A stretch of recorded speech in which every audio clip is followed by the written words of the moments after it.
Tuan-tuan rasa mereka ni kuat ke atau lemah? Kalau bekas orang UMNO kata lemah dan dia bersama dengan yang betul lah tu. Tuan-tuan, kita kena bersedia sikit. Sebab saya dibagi tahu kawan kita yang 14 ni tadi, yang pernah bersama 14 orang adun bersama dengan kita ni, bila dia tarik sokongan dan dia nak bersama dengan Perikatan Nasional untuk membentuk kerajaan dan nak jadi menteri besar. Yang ni tuan-tuan jangan sorok cerita ni. Kena cerita. Sebab apabila mereka menjadikan alasan isu adat ini untuk mereka menarik sokongan, sepatutnya mereka desak menteri besar untuk selesaikan dan mereka berada bersama kita. Sebab ketika bertanding dulu, kita kongsi kerusi. 19 kita, 17 dia. Kita bagi satu kerusi. Don Lenggeng yang kita menang sekitar 900 undi. Maknanya waktu tu kita tak pernah menang lagi Don Lenggeng. Bila Pakatan Harapan masuk tahun 2018, kita menang kerusi tersebut. Dan kerusi tersebut ialah kerusi siapa? Kerusi amanah. Bukannya kerusi yang kita ambil pada orang, kita terima menang, kita bertanding menang. Tidak. Daripada tidak menang Lenggeng, sebab Lenggeng ini antara salah satu kubu kuat UMNO Serban. Orang Serban tahulah. Sebut Lenggeng ni tahu nama Datuk Sahak, arwah almarhum. Orang tahu. Tapi bagaimana akhirnya Lenggeng ni kalah kepada satu parti kecil yang dalam koalisi Pakatan Harapan, kita menang di Lenggeng dengan sekitar 900 undi. Baik. UMNO menang berapa? Sekitar 600. Maknanya sokongan UMNO untuk menang Lenggeng jauh lebih rendah berbanding Pakatan Harapan. Sebab tu di Lenggeng, mereka sekarang ni mereka risau.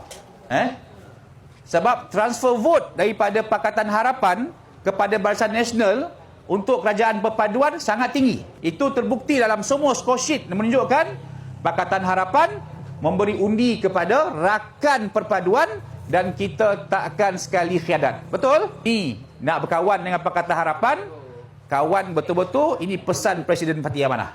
Bamat cakap apa? Kalau kawan, kawan betul-betul. Kalau nak lawan, lawan betul-betul. Jadi sekarang ini fasa kita bertembung. Semua, ni saya nak kongsi dengan semua kita punya jentera.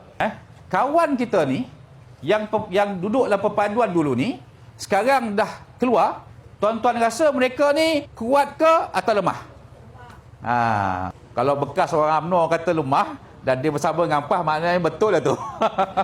Nanti, terima kasih nanti. Saya nak bagi tu tuan-tuan, usaha untuk UMNO bersama dengan PAS dan juga Wawasan sedang dijalankan di Negeri Sembilan.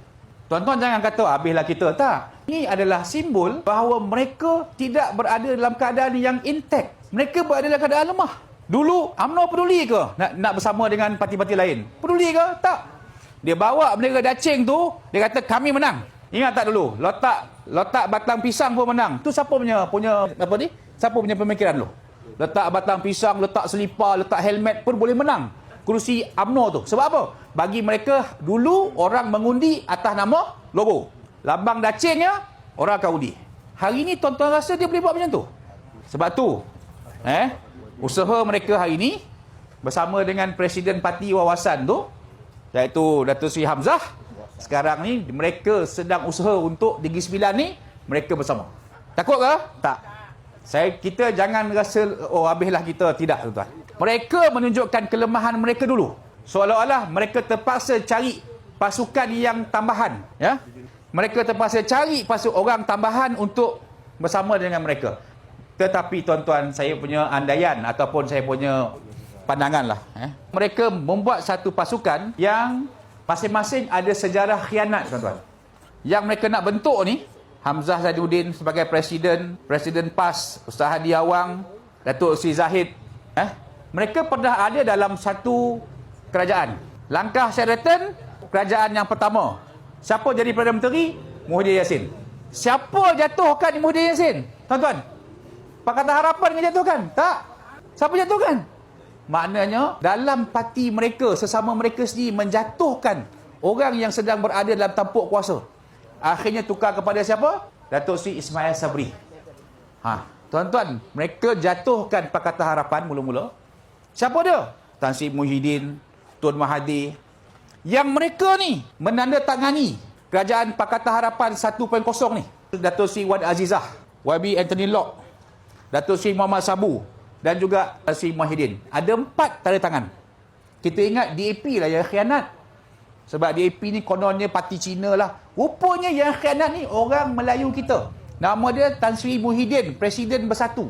Dia khianat, keluar daripada Pakatan Harapan, kemudian dia bentuk kerajaan baru dan dia jadi Perdana Menteri. Dia panggil siapa?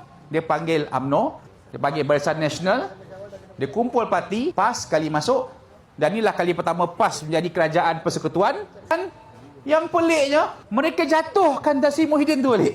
Jadi tuan-tuan, agak-agak kat Negeri Sembilan ni, agak-agak lah, apakah pakatan yang mereka nak buat ini pakatan yang berjaya? Tuan-tuan boleh baca. Rakyat Negeri Sembilan, dia bukannya tak cerdik. Orang Negeri Sembilan ni cerdik.